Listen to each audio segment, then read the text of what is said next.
चलिए, बड़ी संख्या में जो है लोग इस सेगमेंट का इंतज़ार करते हैं, क्योंकि इस सेगमेंट में हम वो शेयर लेकर के आते हैं जहां पर काफ़ी सारी खबरें हैं, खबरों के चलते एक्शन है, और उस एक्शन पर आपका क्या रिएक्शन होना चाहिए वो बताएंगे अवनी जी, और खबर बताएंगे हम, और उसका विश्लेषण आप करिए कि आपको शेयरों में खरीदारी करनी है, बिकवाली करनी है, क्या निर्णय लेना है, वो आप अपने फाइनेंशियल एडवाइज़र से समझ करके लीजिए।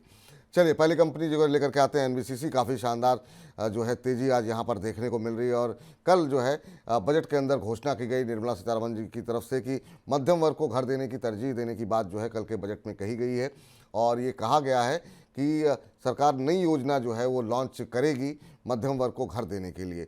इसके अलावा वित्त मंत्री ने की इस घोषणा के बाद से हमने देखा कि इस शेयर के अंदर काफ़ी अच्छा मूव जो है वो देखने को मिल रहा है। साथ ही साथ पीएम आवास योजना के तहत 5 साल में 2 करोड़ घर बनाने की भी बात की गई है। तो ये तमाम जो घोषणाएं की गई हैं उसके चलते हम देख रहे थे कि शुरुआती कारोबारी सत्र में करीब 14% के आसपास की रैली एनबीसीसी में देखने को मिल रही थी, और अब 15.5% ऊपर है। ये रैली देख रहे हैं आप, मतलब एक तरफा जो है ये शेयर चल रहा है। काफ़ी शानदार मूव, 1 महीने के अंदर डबल हो गया है शेयर ये। अब सोचिए किस तरह की रफ्तार यहाँ पर देखने को मिल रही है। मैम, कोई गुंजाइश बची है यहाँ पर, या प्रॉफिट बुक कर लें जिनके पास है? जो लोग फ्रेश एंट्री लेना चाह रहे हैं उनके लिए क्या सलाह रहेगी? 1 महीने में पैसे डबल हो जा रहे हैं लोगों के, बहुत शानदार मूव देखने को मिला है। जी बिल्कुल। जिनके पास ऑलरेडी है ऐसी, ये स्टॉक ने तो मंथली ब्रेकआउट दिया है 145 के लेवल पे, और हम देख रहे हैं कि 1-2 दिन के अंदर ही काफी चल चुका है। तो फ्रेश खरीदारी की तो सलाह नहीं रहेगी, बट जिनके पास है उन्हें होल्ड करना चाहिए। इसका ऊपर का जो टारगेट आ रहा है वो 180 रुपए के करीबन है। तो ये लेवल पे एंट्री करेंगे तो रिस्क रिवॉर्ड सही नहीं रहेगा, क्योंकि 145 का आपका स्टॉप लॉस होगा और ऊपर की तरफ 180 का ही टारगेट है। नीचे अगर मिलता है स्टॉक तो ये काफी नीचे आ सकता है। ऑलमोस्ट ये आज का जो लो था वो भी 150 रुपए का है। वहां तक अगर आ जाए तो आप इसमें खरीदारी कर सकते हैं। 145 का इसका स्टॉप लॉस रहेगा, ऊपर 180 का टारगेट रहेगा। इस बीच जो है ब्रजेश कुमार जी कह रहे हैं सर, शो की टाइमिंग क्या है सर? अब वही वाली बात है सर, सारी रामायण ख़त्म हो गई, अब आप पूछ रहे हैं राम और सीता कौन थे। 1 बजे हर रोज़ हम लोग जुड़ते हैं, तो अगर आप अभी तक नहीं समझ पाए हैं, लाइव चल रहा है, समय देख लीजिए, 37 मिनट पहले कार्यक्रम शुरू हुआ है। तो हर रोज़ 1 बजे आप जुड़ जाइए, और अपने बाकी मित्रों और बाकी दोस्तों को भी बताइए कि 1 बजे जो है मनी 9 के साथ जुड़ जाया करें। चलिए, अगली कंपनी लेकर के आते हैं, और जिस पर हम चर्चा कर चुके हैं, एनएचपीसी। एनएचपीसी पे क्या कुछ खबरें हैं, ये भी बजट से जुड़ी हुई खबर है, और ऊर्जा क्षेत्र में बजट में काफ़ी ज़्यादा फोकस किया गया है। इसके चलते हम देख रहे हैं कि एनएचपीसी के अंदर शानदार मूव देखने को मिल रहा है। ऑफशोर विंड ऊर्जा की क्षमता जो है वो 1 गीगावाट का नया प्लांट विकसित करने की सरकार की तरफ से बातें कही गई हैं, और जो नया प्लांट लगेगा, उस जो नए प्लांट्स लगेंगे उसके लिए फंडिंग जो है वो सरकार की तरफ से कुछ की जाएगी। रिन्यूएबल एनर्जी के क्षेत्र में भी बजट में काफ़ी सारी घोषणाएं की गई हैं। इन तमाम घोषणाओं के चलते जो है हम देख रहे हैं कि माफ़ कीजिएगा, एनएचपीसी के अंदर काफ़ी अच्छी बढ़त, अच्छी तेज़ी जो है, शानदार तेज़ी देखने को मिल रही है। अब 99 का भाव देखने को मिल रहा है, ऑलमोस्ट 100 के नज़दीक। आज हालांकि 100 का लेवल भी इसने टेस्ट किया है।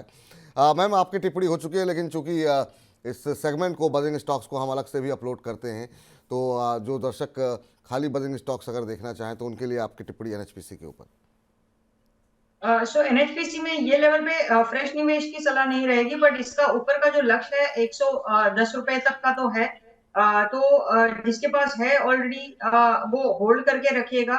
और अगर ये थोड़ी बहुत मुनाफा वसूली होती है और नीचे 93 के लेवल पे अगर ये स्टॉक मिलता है तो वहां पे आप निवेश कर सकते हैं। और इसका स्टॉप लॉस रहेगा 87.5 रुपीज का, और ऊपर की तरफ 110 का इसका लक्ष्य रहेगा।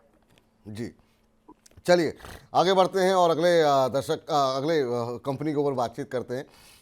जहाँ स्क्रीन पर लेकर के आइए अगली कंपनी। यहाँ पर एनएमडीसी के ऊपर जो है खबरें हैं। कंपनी ने जनवरी के महीने में कंपनी का जो आयरन और उत्पादन है उसमें हमने देखा है कि 8.1% की बढ़ोतरी देखने को मिली है, और ये 45.4 लाख टन रहा है। इसके अलावा कंपनी की जो आयरन और बिक्री रही है वो जनवरी महीने के अंदर 18.75% बढ़ी है, और ये 45.6 मीट्रिक टन रही है पिछले साल से अगर हम तुलना करें तो। कंपनी के जो हाल में नतीजे आए थे उसमें भी हमने देखा था कि करीब 16% का इजाफा देखने को मिला था। 1025 करोड़ रुपए के आसपास कंपनी का मुनाफा रहा था और इन्हीं तमाम अपडेट्स के चलते शेयर में हम देख रहे हैं काफ़ी अच्छा मूव जो है वो देखने को मिल रहा था। सुबह जो है करीब 2% की तेज़ी यहाँ पर देखने को मिल रही थी और अब ये तेज़ी बढ़ चुकी है और अब 4.25% ऊपर एनएमडीसी का शेयर इस समय ट्रेड करता हुआ 236 का भाव। ये भी शेयर ऐसा है जिसमें काफ़ी शानदार तेज़ी देखने को मिली और पिछले 6 महीने में डबल हो चुका है शेयर। ये 107% का रिटर्न जो है पिछले 6 महीने में देखने को मिला है। मैम क्या सलाह रहेगी एनएमडीसी के ऊपर? काफ़ी सारी अपडेट्स हैं यहाँ पर। जी, एनएमडीसी का शेयर अगर आप देखें तो 2012 से लेकर के 2000 या 23 तक ये स्टॉक में एक कंसोलिडेशन हुआ है, बहुत लंबा कंसोलिडेशन हुआ है। और तो ये मल्टी ईयर ब्रेकआउट है। तो ऐसे ब्रेकआउट्स जब आते हैं तो ऊपर के जो टारगेट्स होते हैं वो भी काफी लंबे होते हैं। तो मेरे हिसाब से ये स्टॉक में तो आपको तेजी बनाए रखनी चाहिए। ऊपर ये 300 तक के स्तर नजर आ सकते हैं इसमें और शायद 320 तक भी चले, बट 300 तक तो ये चलेंगे। तो इसमें आप फ्रेश निवेश भी कर सकते हैं। बट आपको ये छोटी छोटी जो मुनाफा वसूली के दिन आते हैं उनमें घबराना नहीं है, आपको होल्ड करना है कॉन्फिडेंस के साथ में। ये अगले 4 से 6 महीने के अंदर आपको 300 तक के स्तर नजर आ सकते 300 तक के स्तर यहाँ पर आ सकते हैं, ये राय फिलहाल निकल करके आती हुई। चलिए अगली कंपनी पे डिस्कशन करते हैं और ज़रा स्क्रीन पर लेकर के आइए अगली कंपनी और देखते हैं यहाँ पर क्या कुछ खबरें। हालांकि अब काफ़ी सारी खबरें जो हैं वो नतीजों से जुड़ी हुई हैं। Q3 में जो कंपनी का घाटा है वो 317.46 करोड़ रुपए रहा है। हालांकि कंपनी की आय में बढ़ोतरी देखने को मिली है, 26% से ज़्यादा कंपनी की आय बढ़ी है और ये बढ़ करके 2226.65 करोड़ रुपए रही है। कंपनी के एबिटा की अगर हम बात करें इसमें भी अच्छा इजाफा देखने को मिला है, करीब 15% के आसपास, 15.25% के आसपास की बढ़ोतरी यहाँ पर देखने को मिली है और ये बढ़ करके 792.59 करोड़ रुपए रहा।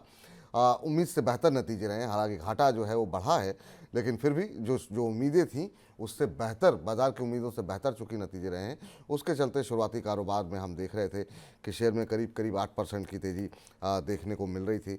और अभी की भाव अगर हम देखें कि जो स्थिति देखने को मिल रही तो अभी भी बढ़त यहाँ पर बनी हुई है और करीब 6.25% की तेज़ी, 84 रुपये 85 पैसे का भाव, 55 पैसे का भाव देखने को मिल रहा है।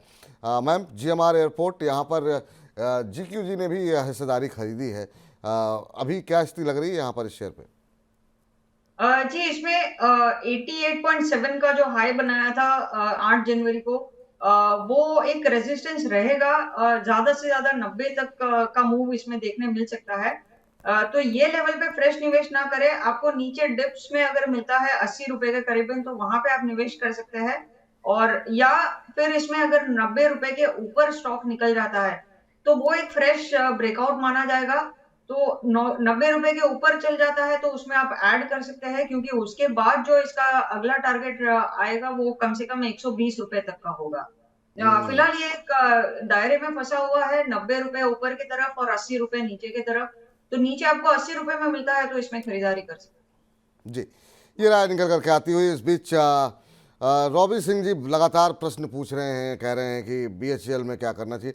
सर BHEL पे आपने लिया हुआ है, अच्छी बात है, थोड़ा सा धैर्य रखिए। आप हो सकता है अभी जुड़े हो, थोड़ा सा कार्यक्रम समाप्त हो जाए, पीछे रिवाइंड कीजिएगा। BHEL में डिटेल डिस्कशन जो है हमने किया हुआ है।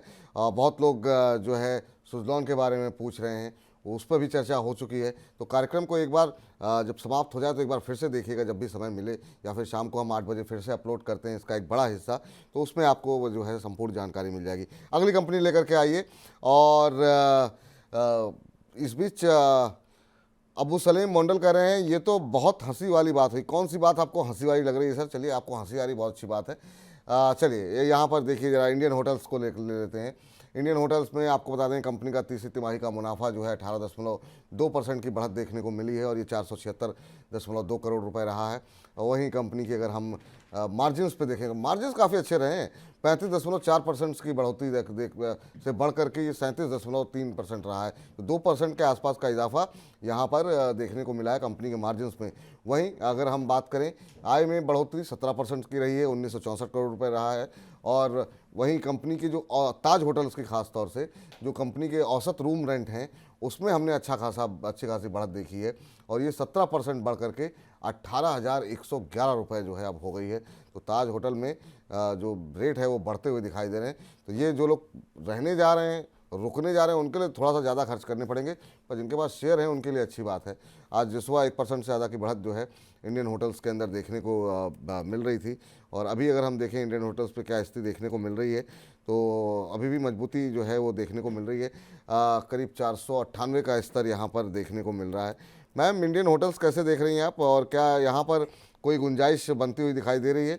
अभी 0.25% के आसपास की बढ़त है, लेकिन इस शेयर में देखें तो एक महीने में करीब 13-14% का रिटर्न देखने को मिला है। अभी क्या खरीदारी की जा सकती है? फ्रेश बाइंग के लिए जगह है कोई?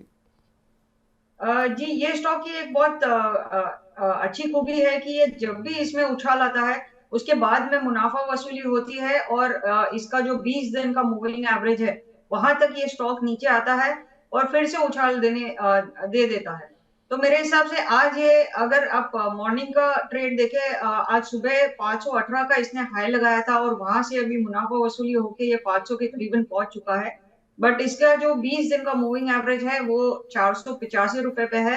तो आपको फ्रेश निवेश के लिए ये लेवल पे खरीदारी कर सकते हैं और 485 रुपए में आप उसमें एवरेजिंग कर सकते हैं, ताकि आपका ओवरऑल एवरेज एक अच्छे लेवल पे बन जाए।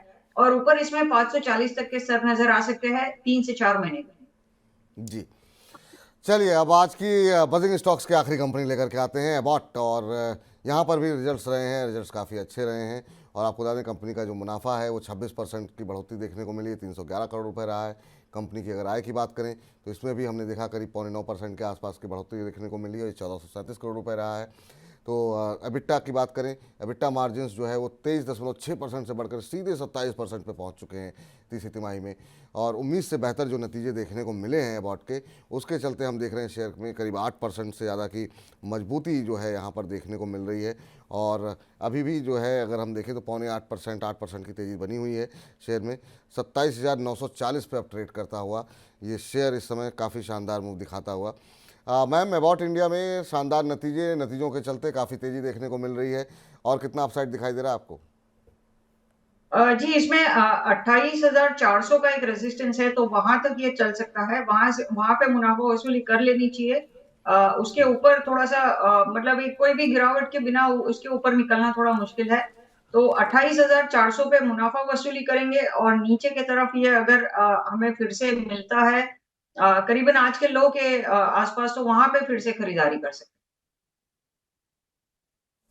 जी, तो ये राय निकल करके आती हुई, तो फिलहाल के लिए बजिंग स्टॉक्स में फिलहाल इतना ही।